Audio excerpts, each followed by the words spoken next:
देख रहे हैं मनी मंत्रा। मैं हूं आपके साथ कविता थपलियाल और वक्त आ गया है नवरात्रि का जश्न शुरू करने का, या इस त्योहार, इस पावन त्योहार के अवसर पर हमारी खास चर्चा को शुरू करने का। और आज के इस खास शो में मेरे साथ खास मेहमान भी है। स्वागत करना चाहती हूं कंप्लीट सर्कल कंसल्टेंट्स के को-फाउंडर क्षितिज महाजन का और साथ ही ऑप्टिमम मनी मैनेजर्स के एमडी पंकज मटपाल जी का। आप दोनों का स्वागत है और नवरात्रि की आप दोनों को ढेरों शुभकामनाएं, दर्शकों को भी शुभकामनाएं। तो आज के मौके पर हम बात करने वाले हैं उन 9 आदतों की, या फाइनेंशियल प्लानिंग या निवेश से जुड़े कुछ ऐसी बातों की जिसके बारे में आपको, जिस पर आप अमल ना ही करें तो बेहतर है। क्योंकि देखिए, नवरात्रि का जो वक्त है, हम एक तरह से हर त्योहार को इनफैक्ट भारत में समझते हैं कि ये बुराई पर हमारी जीत है। और क्योंकि 9 दिन काफ़ी पावन है, इसीलिए 9 निवेश के ऐसे मंत्र जिनसे आपको मुक्ति हमेशा के लिए मिली रहे, या आप इनसे मुक्त ही रहें तो बेहतर होगा। तो पंकज जी, शुरुआत में आपसे ही करना चाहती हूँ। क्रिप्टो करेंसी को लेकर बहुत सारी दिलचस्पी है, ट्रेंड में भी है, ग्लोबली भी, भारत में भी इसका क्रेज बढ़ता जा रहा है। लेकिन क्यों इसके मोह में नहीं आना चाहिए? मेरे ख्याल से ये पहला नवरात्रि का निवेश मंत्र होगा जो हम समझना चाहेंगे आपसे। बिल्कुल कविता जी, सबसे पहले ईटी नाउ स्वदेश को, क्योंकि नया चैनल है, बहुत बहुत शुभकामनाएं। और साथ ही आपको भी, सभी व्यूअर्स को भी नवरात्रि की हार्दिक शुभकामनाएं। और जैसा आपने पूछा क्रिप्टो करेंसी के बारे में, तो सबसे बड़ी बात यह है कि क्रिप्टो करेंसी जो है ये एक लीगल टेंडर नहीं है। देखिए, जब हम किसी लीगल करेंसी की बात करते हैं तो यहाँ पर आप देखेंगे नोट पर लिखा होता है कि मैं धारक को इतने रुपए देने का वचन देता हूं, यानी कि वो उसकी वो लीगल टेंडर है। ये ना तो लीगल टेंडर है और ना ही किसी दूसरे इन्वेस्टमेंट की तरह इसकी कोई इंट्रिंसिक वैल्यू है। यानी कि यदि आप सोना होल्ड करते हैं या रियल एस्टेट है या इक्विटी शेयर्स हैं, तो उसकी एक इंट्रिंसिक वैल्यू होती है। इसकी कोई इंट्रिंसिक वैल्यू नहीं है। ये सिर्फ और सिर्फ सप्लाई और डिमांड के हिसाब से काम करता है। यानी कि इसका प्राइस ऊपर बढ़ेगा, अगर डिमांड ज्यादा होगी, डिमांड कम हो जाएगी तो इसका प्राइस नीचे हो जाएगा। तो पूरा इसमें स्पेकुलेशन होता है। इसके लिए निवेशकों को इससे दूर रहना चाहिए। भले ही पिछले समय में हमने देखा कि बहुत सारे निवेशकों ने इसमें प्रॉफिट भी अर्न किया, लेकिन इसमें रिस्क भी उतना ही है। आपकी कैपिटल पूरी की पूरी कभी भी पूरी इरोड हो सकती है। बिल्कुल। तो क्योंकि अभी इसमें कोई कानूनी मान्यता नहीं है क्षितिज, तो उतार चढ़ाव भी है, बाकी तमाम चीज़ें पंकज जी ने समझाई ही है। अभी अगर किसी को अपने बुनियादी पोर्टफोलियो में इसको शामिल करना हो तो क्या आप फिर भी सलाह देंगे, या आपको लगता है कि इससे फिलहाल जब तक कोई क्लैरिटी ना मिल जाए इससे, तो इसको अपने एसेट क्लास में, अपने पोर्टफोलियो में एसेट एलोकेशन के तहत ना ही जोड़ें? तो कविता, फर्स्ट ऑफ ऑल सभी दर्शकों और आपको नवरात्रि की शुभकामनाएं एंड आप लोगों को बहुत बहुत विशेस न्यू चैनल के लिए। I am sure with you and all people around आप लोग बहुत अच्छा करेंगे। So coming back to crypto, जो हम बात कर रहे हैं, जैसे पंकज ने बात करी है, आज अगर आप देखते हैं टोटल कंट्रीज जो दुनिया में है 210 हैं, और यूनिक करेंसीज की बात करते हैं, मान लीजिए डॉलर है, रुपी है, दिरहम है, पौंड है, यूरो है, तो वो टोटल 180 के आसपास है। पर क्रिप्टो करेंसीज 12,600 है और ये दिन ब दिन बढ़ ही रही है। सो एक नया फैग है, एक नया एसेट क्लास इवॉल्व हो रहा है। सो अभी बहुत नेसेंट स्टेज पे है, और जहां दिन में कई बार इसमें 300% की मूवमेंट होती है और 24/7 का ये करेंसी वर्क करता है। एट द सेम टाइम कई करेंसीज हैं जो दिन में जीरो भी हो जाती है। सो फर्स्ट ऑफ ऑल, जब बुनियादी पोर्टफोलियो की बात आती है तो क्रिप्टो करेंसी उसमें नहीं होनी चाहिए, एसेट एलोकेशन में नहीं होनी चाहिए। जो आप पैसे के साथ थोड़ा रिस्क ले सकते हैं, जहां पे मान लीजिए आप ट्रेडिंग पोर्टफोलियो में कुछ पैसा डालना चाहते हैं, या फिर आप गैम्बल करना चाहते हैं इंडिया से बाहर जाके कहीं पे, आप उस पैसे को इसमें इन्वेस्ट कर सकते हैं। बिकॉज ये 0 to 1 गेम है, बहुत बाइनरी है, कल को पता नहीं है। क्योंकि कल को जितनी भी, देखिए आज सेंट्रल बैंक की पावर क्या है, उसकी पावर करेंसी है कि वो लिक्विडिटी इंफ्यूज करने के लिए करेंसी और प्रिंट कर देती है और वाइंड अप करने के लिए बॉन्ड्स वापस बाय करती है। सो ये पावर आई डोंट नो कितनी हद तक उसे देने को तैयार होंगे। तो अभी बहुत अर्ली स्टेज पे है, फिर भी कोई लेना चाहे तो जो पैसा बहुत बहुत वो रिस्की एसेट में डालने को तैयार हो, या जिसके साथ वो कैसीनो में बेट लगाने को तैयार हो, भी वो एलोकेशन 4-5 अच्छे नाम में डाल सकते हैं। उसमें भी इतनी ऑप्शन मैंने बताई है, बट उस एलोकेशन को बिटकॉइन, कार्डिनो, मैटेक, बिनांस या फिर इथेरियम, इन 4-5 नाम में ले सकते हैं।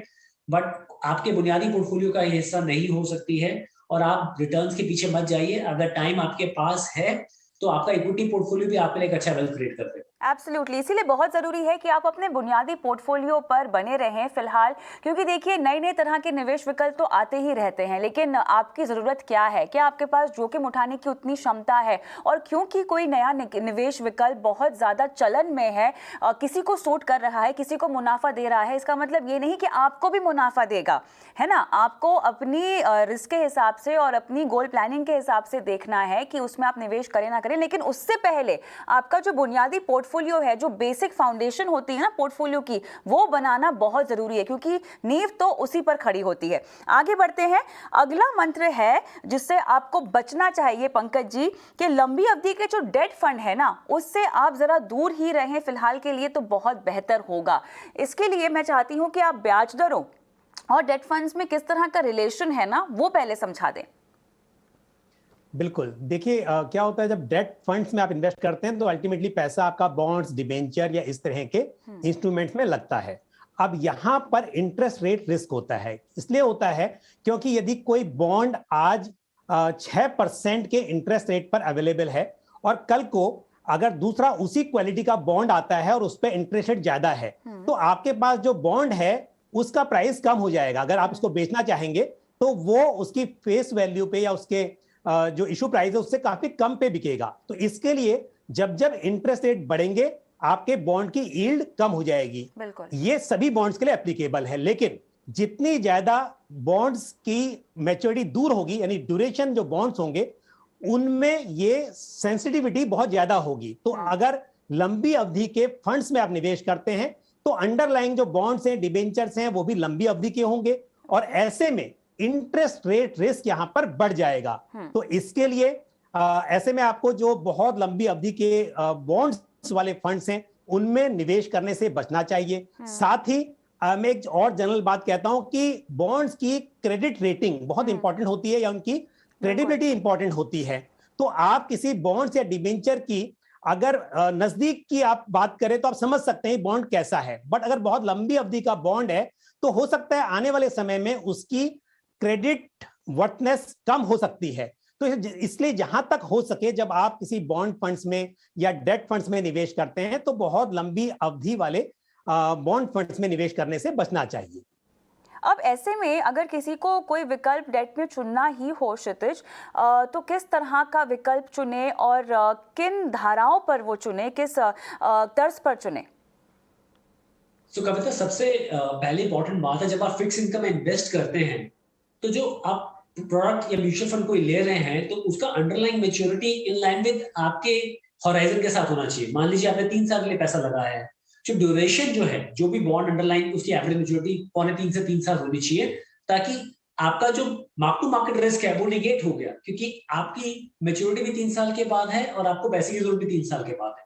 अगर आप 5 साल के लिए इन्वेस्ट कर रहे हैं तो आप देखिए average maturity of underline portfolio 5 साल होना चाहिए। तीसरा, लॉन्ग टर्म बॉन्ड्स में जब आप इन्वेस्ट करने की बात कर रहे हैं, ज्यादातर अगर करना ही है तो कोई गवर्नमेंट ऑफ इंडिया बॉन्ड्स में ही इन्वेस्ट करें, अदरवाइज उसे अवॉइड करें, क्योंकि आज की डेट में जिस तरह से फास्ट मूविंग वर्ल्ड है और जिस तरह से डिसरप्शन आ रही है, हमने देखा कि जितने लॉन्ग टर्म बॉन्ड्स या इंडिविजुअल पेपर्स आए हैं मार्केट में, वहां पे रिसेंट टाइम में काफी क्रेडिट क्राइसिस आया है। तो आप जितना हो सके लॉन्ग टर्म में अगर जाना भी चाहते हैं, एक तो आपकी जो इन्वेस्टमेंट है उतनी ड्यूरेशन की होनी चाहिए। अगर आप 10 ईयर गवर्नमेंट जीसेक ले रहे हैं तो आप 10 ईयर में ही जाइए, अदरवाइज मार्क टू मार्केट के कारण जहां यील्ड्स आज नीचे के लेवल पे हैं, कल को जब यील्ड्स रिवर्स होंगी, और वो कभी ना कभी आता ही है मौका कि यील्ड्स रिवर्स होती है, तो आपको उसमें काफी लॉसेस हो सकते हैं, क्योंकि इसमें एक एलिमेंट होता है मॉडिफाइड ड्यूरेशन का। और मॉडिफाइड ड्यूरेशन अगर 10 साल की जीसेक की ऑनलाइन में 6.5-7% है कविता, तो 1% यील्ड मूवमेंट अगर ऊपर होगी तो सीधा -6-7% डेट पे रिटर्न आता है। जो एक मिथ है कि debt funds are safe, they are only safe if you are parking into a AAA good quality paper, और साथ में आपकी मैच्योरिटी और डेट फंड के अंडरलाइंग एसेट की मैच्योरिटी इन लाइन है। अदरवाइज मार्क टू मार्केट, आपने 3 साल के लिए इन्वेस्ट किया, पेपर ले लिया 5 साल का, अब 3 साल के बाद यील्ड्स ऊपर चली गई हैं, इंटरेस्ट रेट ऊपर चले गए हैं, देन वो आपको प्रॉब्लम देंगे, आपके पोर्टफोलियो में नेगेटिव यील्ड दे सकते हैं। बिल्कुल, तो जिस भी तरह के निवेश विकल्प में जहाँ तक डेट की बात है आप निवेश कर रहे हैं तो पहले उसकी बारीकियां समझिए, जानिए कि वो आपको सूट करता है या नहीं करता और ब्याज दरों से उसकी कनेक्शन क्या है। अगला बहुत ही इंपॉर्टेंट है, महंगे आईपीओ से आपको बचना चाहिए। तरह तरह के आईपीओज आ रहे हैं, अलग अलग तरह की थीम्स और व्यवसाय के आईपीओज आ रहे हैं पंकज जी, बहुत ज़्यादा लोगों में इसको लेकर रुझान भी है, हमने देखा भी है जिस तरह के रिस्पॉन्स मिले हैं तमाम आईपीओज को। लेकिन ज़रूरी नहीं है कि अगर यहाँ पर आईपीओ बहुत ही अच्छा आ रहा है, अच्छी कंपनी की तरफ से आ रहा है तो आपको मुनाफा भी वो बढ़ा करके देगा, आप नुकसान भी यहाँ पर झेल सकते हो। कैसे बचना चाहिए? बिल्कुल कविता, एक बड़ी आम धारणा है कि आईपीओ में आप पैसा लगाते हैं तो सेफ है, बट ऐसा नहीं है, क्योंकि आईपीओ में जो प्राइस डिसाइड होता है हाँ। वो प्राइस कोई ऐसा नहीं कि वो बुक वैल्यू है उस कंपनी की, हाँ। उसमें प्रीमियम भी होता है। अब ये प्रीमियम जितना ज्यादा होगा उतना ही रिस्क ज्यादा है। तो कई बार ऐसा देखा जाता है कि लिस्टिंग पे गेन होते हैं और ऐसे मार्केट में जब रैली होती है तो उस वक्त आपको गेन दिखाई देते हैं, लेकिन ऐसा भी हो सकता है और ऐसा देखा भी गया है पास्ट में कि बहुत सारे आईपीओज अपने ऑफर प्राइस से कम पर लिस्टेड होते हैं। और सेकंड थिंग, ऐसा भी होता है कि लिस्टिंग के 1-2 दिन के बाद ही प्राइस करेक्ट हो जाता है और वो नीचे आ जाता है। तो ऐसे में निवेशकों को यह ना देखें कि आईपीओ है तो पैसा लगाना है, कंपनी क्या करती है, कितनी पुरानी कंपनी है, बिजनेस कैसा है और क्या आप उस तरह के बिजनेस में इन्वेस्ट करने में इंटरेस्टेड हैं। जिस तरह से आप किसी और शेयर को इन्वेस्ट करते समय थोड़ा देखते हैं कि वो कंपनी कैसी है, उनका प्रमोटर्स कैसे हैं, उसी तरह से आईपीओ पे ये और भी ज्यादा इंपॉर्टेंट हो जाता है कि आपको ये जानना कि उनका बिजनेस मॉडल कैसा है, प्रमोटर्स कैसे हैं और उसका जो प्राइस है क्या वो फेयर है या बहुत ज्यादा एक्सपेंसिव है, ओवर वैल्यूड है, ये देखना बहुत ही जरूरी है। बिल्कुल। तो ऐसे में अब हमने देखा है झड़ी लगी हुई है क्षितिज आईपीओस की, अपने लिए कंपनी का चुनाव करना हो तो कैसे करें? मैं आईपीओ इन्वेस्टिंग को ब्रॉडर रूप से बुरा नहीं मानता हूँ कविता। मैं सिर्फ मेरा मिथ ये है जो दूर करना चाहते हैं लोगों का मिथ है कि बिल्कुल भी नहीं है, लेकिन हम ये समझा रहे हैं कि महंगे आईपीओ से आपको बचना चाहिए, तो उसके लिए चुनाव आपका बहुत सही होना चाहिए। तो मैं यही कहता हूँ कि जहां पे आपको लग रहा है कि कोई ओवर प्राइस आईपीओ है और उसकी इंफॉर्मेशन आजकल इतनी ब्लैक एंड व्हाइट में अवेलेबल है, तो आप उसको थोड़ा अगर एक स्टोरी इतनी अच्छी है कि जहां पे आप 30, 40, 50 का मल्टीपल दे रहे हैं और वो रिटेल में 100-200 टाइम्स ओवर सब्सक्राइब हो रहा है, देन थोड़ा उस पूरे स्टोरी को प्ले आउट होने दीजिए। अगर स्टोरी लेट्स से 100 रुपीज से 10,000 की है तो डजंट मैटर कि आप 200 पे आए या 250 पे आए, 300 पे आए, बिकॉज इवेंचुअली वो 10,000 का होने वाला है एक स्टोरी जो है। तो थोड़ा टाइम दीजिए एंड हर आईपीओ में पार्टिसिपेट करने से पहले ये जरूर सोचिए कि उसका बिजनेस जो है, अगर आपको उस चीज में इन्वेस्ट करना पड़े आप इन्वेस्ट करेंगे। जैसे काफी आईपीओ अभी रिसेंट आए हैं बिकॉज इस समय इंडिया में बहुत एडवांटेज है, China+1 है, लो इंटरेस्ट रेट है, बहुत हॉट डेस्टिनेशन है इन्वेस्टमेंट को लेके। तो हमने देखा है वो एक कल्ट डेवलप हो रहा है, काफी लोग इक्विटी मार्केट में आए हैं। इनफैक्ट कविता पिछले 100 दिन में कोई लगभग 107 दिन में कोई लगभग 1 करोड़ डीमैट अकाउंट खोले हैं हम लोगों ने। So as a country we are moving, थोड़ा कल्ट इंक्रीज हुआ इक्विटी का, but at the same time हर आईपीओ में इन्वेस्ट करने से पहले जरूर देख लें कि क्या उस बिजनेस को आप एनालाइज कर पा रहे हैं जिसमें इन्वेस्ट कर रहे हैं। बिकॉज आप थोड़ा टाइम ले सकते हैं, क्योंकि ऐसा कुछ नहीं है कि आईपीओ लिस्ट होने के बाद आपको वो लेवल नहीं देगा।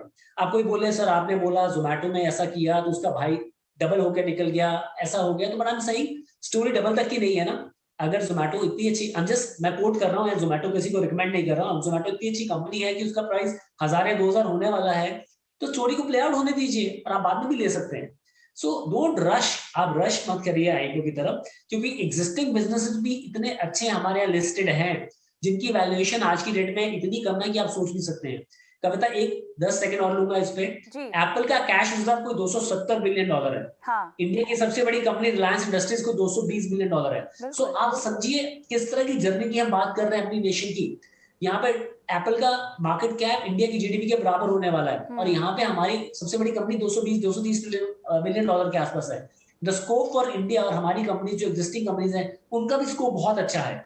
तो आप एग्जिस्टिंग पोर्टफोलियो पे भी या लिस्टेड कंपनी पे भी थोड़ा तवज्जो दें। बिल्कुल। अगला निवेश जो मंत्र है वो ये होगा कि आपको आईपीओ के तर्ज पर ही ट्रेंडी एनएफओ से बचना चाहिए। एनएफओ की भी झड़ी लगी हुई है आईपीओ की तरह, क्यों नहीं, क्योंकि हर कोई यहाँ पर एनएफओ लॉन्च करके मौका भुनाना चाहता है। लेकिन वही बात है पंकज जी जो हमने आईपीओ के लिए भी आपने समझाई है। मेरे ख्याल से किसी भी एनएफओ में निवेश करने से पहले भी इन्हीं बारीकियों पर आपको गौर करना चाहिए। आपकी ओवरऑल फाइनेंशियल प्लानिंग को वो जो थीम है एनएफओ की वो सूट करनी चाहिए। और क्योंकि आपके पास एनएफओ का कोई ट्रैक रिकॉर्ड होता नहीं है और अगर कोई नई तरह की इनोवेटिव थीम है जो कि एएमसी ला रही है, थोड़ा सा सतर्कता आपको वहां पर बरतनी चाहिए। बिल्कुल कविता, सही बात है। एनएफओ में वैसे तो बचना ही चाहिए, क्योंकि अगर सेम कैटेगरी के फंड्स अवेलेबल हैं जिनका ट्रैक रिकॉर्ड्स है तो फिर आप उनमें क्यों ना जाएं, क्यों आप नए फंड में जाएंगे। लेकिन यदि कोई ऐसा फंड आ रहा है जो थीम अवेलेबल नहीं है या फिर किसी फंड मैनेजर पे आप बहुत भरोसा करते हैं और उस फंड मैनेजर का या उस एएमसी का पहले से उस कैटेगरी में फंड नहीं है और आप चाहते थे कि वो कंपनी ऐसा लॉन्च करे, तब ऐसा हो सकता है। लेकिन अधिकतर केसेस में आपको एनएफओ की बजाय एग्जिस्टिंग फंड्स में जाना चाहिए। और एक बात और भी है आजकल, क्योंकि सेबी के मैंडेट के अनुसार एक एएमसी एक कैटेगरी में एक ही फंड लॉन्च कर सकती है। तो अब large cap, mid cap, small cap, flexi cap, multi cap तो सब हो गए। अब फंड हाउसेस कई बार कुछ स्पेशल फंड लेके आते हैं जो कि सुनने में अच्छे नाम लगते हैं। तो मेरा कहना यह रहेगा कि इन्वेस्टर्स को बहुत ज्यादा ऐसे फंड्स में जिन्हें वो समझते नहीं है या कॉम्प्लिकेटेड स्ट्रक्चर है, इस तरह से इन्वेस्ट करने की बजाय जो सिंपल फंड है, डाइवर्सिफाइड फंड, चाहे डाइवर्सिफाइड लार्ज कैप हो, मिड कैप हो, स्मॉल कैप हो, मल्टी कैप, फ्लेक्सी कैप, इस तरह के फंड्स में निवेश करना चाहिए।